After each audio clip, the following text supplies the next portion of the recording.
Chapter 4, FM and Shortwave Years. One day, early in 1936, the phone rang in my office. That was one day when I should have stayed home and not answered my phone. Boss Morgan Murphy was on the line.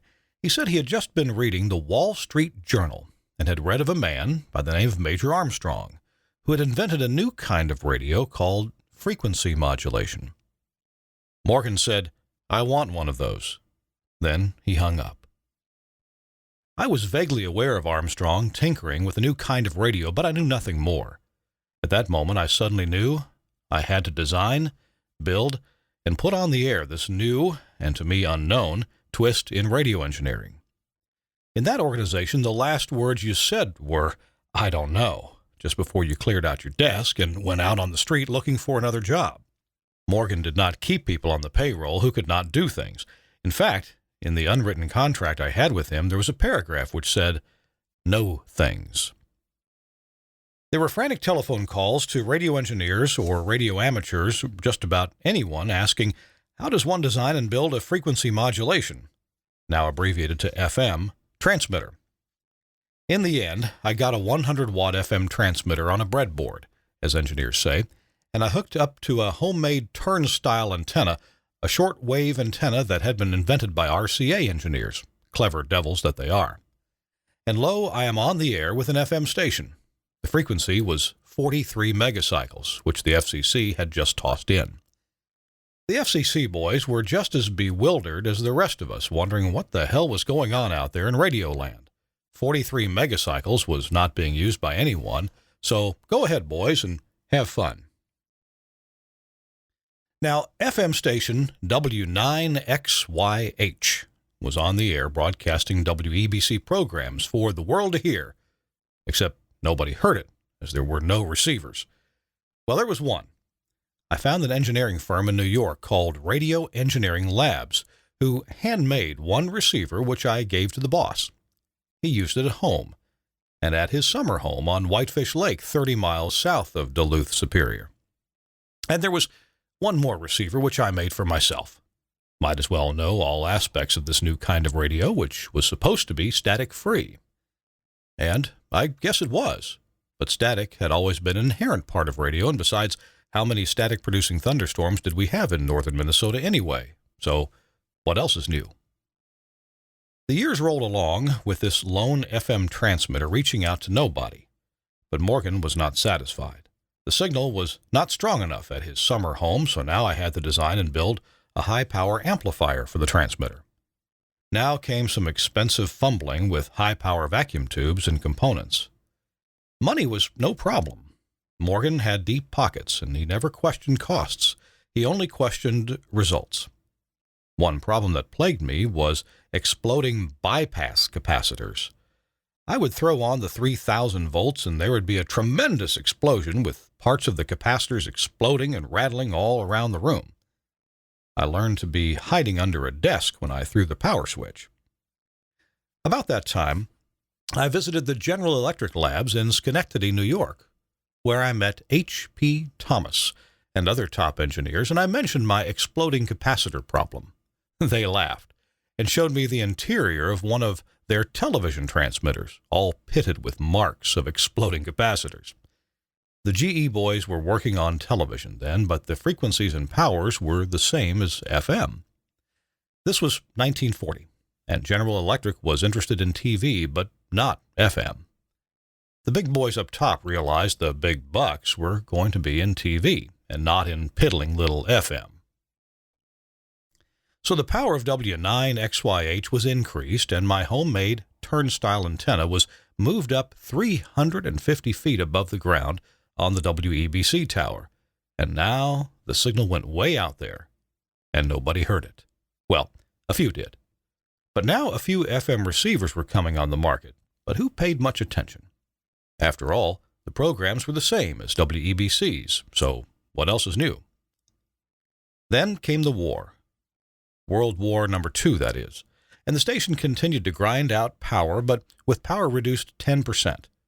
The FCC ordered all radio and TV stations to reduce power 10% to conserve power and to prolong the life of transmitting vacuum tubes. The war ended, and now Morgan wanted more power and greater range. So we entered the new phase in FM broadcasting. I applied to the FCC for permission to move W9XYH to a new 550-foot tower to be located on top of the hill behind downtown Duluth, and to increase power to 50 kilowatts. A bold move, to be sure, but Morgan clung to his belief in this new kind of broadcasting. The FCC almost immediately granted me permission to increase power and to move, and assigned new call letters, WDUL. That's when the FAA stepped in. Their Chicago office said no one is going to put up a 550-foot tower at that location, right off the end of Duluth Airport, runway 09, even though the tower would be some miles downrange. I sat there remembering my unwritten contract with Morgan, which required me to do things. I got on the train that night and went to Chicago and to the FAA office there, calling on the man that had signed that no-no letter. I was prepared to argue, but the secretary only shook her head. Too bad, but he had been called to St. Louis and would not be back for several days. What to do now? I had come all the way to Chicago and no one to argue with. I asked her if there was anybody else whom I could talk to, and she said, well, there is Mr. Douglas, the head of the entire Midwest FAA district. So, may I speak to him? And she said yes, and I walked in and had the nicest conversation with a real top-level man. As we parted, he said, I'll see what I can do. A couple months went by as I sat in my office bleeding in my shoes. Then it came, the FAA approval, and a quick telephone call to J.F. Neary at the American Bridge Company in Pittsburgh, telling him now to ship that 550-foot tower waiting there for us. The tower arrived, and then the steelworkers began erection. When it was about 200 feet up, a Mr. Olson came storming into my office. He was manager of the Duluth Airport, and by gum nobody, and he meant nobody, was going to erect a radio tower in line with runway 09. He had been taking off on 09 that morning, and lo, there was a tower aborting right on his path. I got out the FAA approval signed by no other than Mr. Douglas himself. Olson was crushed, but he left my office without taking a poke at me as he appeared about to do so. What had happened was quite clear. Olson may have received a notice from the FAA telling him they were about to approve an erection of my tower, giving him 10 days in which to enter a protest. But Olson, like many airport managers, was first a pilot and second an office manager. And I suppose he hardly ever bothered to read his mail. Now, the tower went up, and I installed a 10,000-watt RCA FM transmitter. The war was over, and I had all but closed my manufacturing shop in Superior, and I was purchasing factory-made equipment instead of building the equipment myself. And now the frequency had changed to 92.3 megacycles, one of today's FM frequencies. And WDUL was pumping out 62 kilowatts of power all over the landscape with almost no listeners. Television was on the way, and few people were interested in just some more radio. Now came bus casting, whereby Duluth Superior City buses were equipped with FM receivers tuned to WDUL, providing bus riders with music. Wow! Now maybe FM will amount to something. My top engineer, T.O. Jorgensen, designed a special FM receiver, and a bunch of those were manufactured. Yorgi, his nickname, designed in a microphone which picked up the noise of the bus motor and regulated the loudness of the loudspeakers so they were at a normal level when the bus was stopped, but with greatly increased volume when the bus was moving and noisy. In other words, the bus riders always heard the broadcast no matter how noisy was the bus. That included hearing the radio ads, which was the purpose of the whole thing anyway. Now, WDUL had a mission. But the mission died a-borning. Bus riders found themselves as a captive audience, with no way to turn off the music and ads, and they rebelled. and the receivers were taken out of the buses, and it was all over. It was about then that Morgan ordered WDUL shut down, and the transmitter building and the tower were vacant. The whole FM experiment, now about 15 years old, had continuously lost money, and it was not in Morgan's nature to lose money. He may have been bitter about the whole thing, but he never said anything, at least not to me. But we were not alone in experimenting with buscasting. It was being tried in other cities, in Minneapolis and in Cincinnati and other places. I made a trip to both Minneapolis and Cincinnati, sitting on buses observing their operations. Endless riding on buses in both cities. I was impressed and had told Morgan so. Now it is 1950, and along comes a New York crowd who bring television to the head of the lakes. They lease space in the WDUL transmitter building and on the tower, and they leased space in the WEBC studio and offices. They put their TV station, WFTV, on the air using UHF Channel 38, and they blasted away with great publicity. They are bringing TV to TV-hungry Twin Ports people, and the venture bombs. Channels 3 and 6 had not yet come on the air, but here was a UHF channel with few receivers and fewer yet interested, and advertisers found they were advertising to nobody, and they pulled out. And so did the New York people. When the New York engineers were installing the TV broadcasting equipment in the WDUL building on top of the hill, one of the engineers got across 3,000 volts and was thrown across the room and flat on his back. Laying there, he found he could hear everything being said, but was paralyzed, unable to talk or to move. He reported later he heard the crew saying, "He's dead. There's no use calling an ambulance. Call a hearse instead." He lay there trying desperately to tell them he was alive and help me. In the end, they called an ambulance, and he was wheeled off to the hospital where, after some desperate work, they brought him around. There was a coolness between him and the rest of the crew after that, and in the end, everybody went back to New York. The new TV station not only leased space at the WDUL site, but also studio and office space from WEBC in their quarters in the WEBC building. But friction developed between the sophisticated New York TV people and ordinary WEBC radio people. So the WEBC crowd, studying the lease, found the New York people had leased space at WEBC, but had not leased the office furniture. So came that morning, the New York crowd showed up for work at 8 o'clock and discovered their desks and chairs were gone. Contents of the desks lay on the floor. Now they would have to conduct their business sitting on the floor. There were angry words and much studying of the lease by New York lawyers, and in the end, some desks appeared, and the TV station continued to operate. By then, relations between the New York crowd and the WEBC employees had now gone from bad to hopelessly bad. Then came that day when they packed up and went back to New York with no happy memories of Duluth. But they had not been the first to bring TV to Duluth.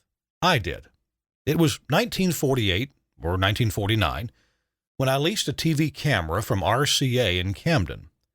I set it up in the largest WEBC studio and piped TV pictures down Superior Street by coaxial cable with tap-offs into stores along the street. We would send pictures down the street mostly during the noon hour when office employees were circulating around, and they stopped in those stores and saw this new marvel, television. The programs were all live, with mostly interviews, including one gorgeous blonde interviewer who sat through an entire program interviewing a woman who was describing horrible scenes from the Korean War then in progress. The blonde was paying no attention to what was being said and sat there grinning into the camera the whole time. But the blonde did not grin into the camera the next day. In fact, she was not even there. And there was this one time when the WEBC people announced a grand show. At 1 p.m. on that day, everyone was invited to come downtown and see themselves on TV. I was to set up our one leased TV camera in a store across the street where the public could come in and see themselves on a monitor receiver sitting by the camera. 10 minutes to 1, and all is well. A crowd is gathered on the street peering in on our studio through a big plate glass storefront. The crowd included several of WEBC's competitors. Then suddenly the screen went dark. The camera had conked out. It must be a tube in the camera. Tubes had a way of failing at inopportune times. I frantically began yanking out tubes, replacing them with spares I had on hand. Tube after tube, and as fast as I could, not bothering to determine which tube, all 32 tubes, with tubes and tube cartons scattered around on the floor. With all tubes replaced, with a prayer, I turned on the power and on came the picture. I earned my salary that day. But for some reason, never explained to me, Morgan showed no interest in television in the Twin Ports. Later, he was interested in TV in Madison, Spokane, Washington, and other places, but never at home. And channels 3 and 6 came on the air in Duluth and were very successful. But I had left the Morgan Murphy organization by then and was no longer interested.